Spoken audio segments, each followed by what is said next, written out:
cái đang chưa thấy nó chưa chân chạy phải sấy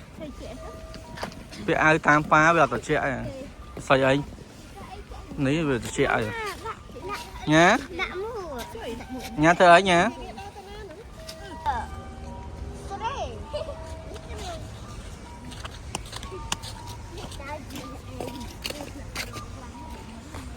xây lên rồi chạy giật xa rồi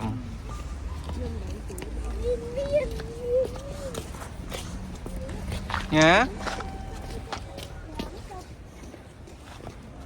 chạy nhá chạy